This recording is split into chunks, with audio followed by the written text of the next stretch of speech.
મધ્યપ્રદેશમાં કફ સિરપથી બાળકોના મોત નીપજ્યા હતા, જેમાં મધ્યપ્રદેશ સરકાર દ્વારા તપાસમાં ગુજરાતમાં 2 ફાર્મા કંપનીઓમાં તપાસ કરવામાં આવી હતી। સુરેન્દ્રનગરની Shef pharma private limited company દ્વારા બનાવવામાં આવતી સિરપની તપાસ કરવામાં આવી હતી। ડીઈજીનું વધુ પ્રમાણ હોવાનું ખુલ્યું હતું અને ફૂડ એન્ડ ડ્રગ્સ ગુજરાત અને સાથે સાથે દિલ્હીની ટીમ દ્વારા તપાસ હાથ ધરવામાં આવી છે।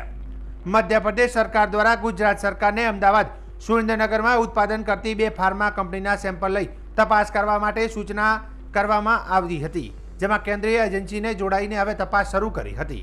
અલબત્ત રાજ્યના ફૂડ એન્ડ ડ્રગ્સ કમિશનરે આ અંગે અધિકૃત માહિતી જાહેર કરી નથી, જેનાથી રાજ્યમાં વેચાઈ રહેલી કફ સિરપ કઈ કંપનીની કઈ બ્રાન્ડની સિરપમાં ડાયથિલિન ગ્લાયકોલ ડીઈજીનું પ્રમાણ વધુ છે તે અંગે કોઈ જાણકારી મળી નથી।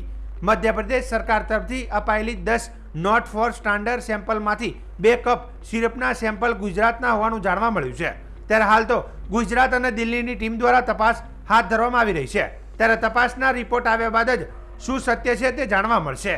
આ સમગ્ર મામલે રાજ્ય સરકાર તરફથી આરોગ્ય મંત્રી ઋષિકેશભાઈ પટેલે પ્રતિક્રિયા આપી છે અને કહ્યું છે કે આ બંને કંપનીઓની બજારમાં ઉપલબ્ધ सिरप तात्कालिक असरથી પાછી ખેંચી લેવામાં આવે। फार्मा में एचआर मैनेजर की पोस्ट है। मेरा नाम देवांग शाह है। हमारे यहाँ टीम आई थी। हम लोकल लेवल पे एनालिसिस कर रहे हैं और बाहर भी हमने एनालिटिकल के लिए भेजा है। उसकी रिपोर्ट 2 से 4 दिन या 8 दिन में आ सकती है।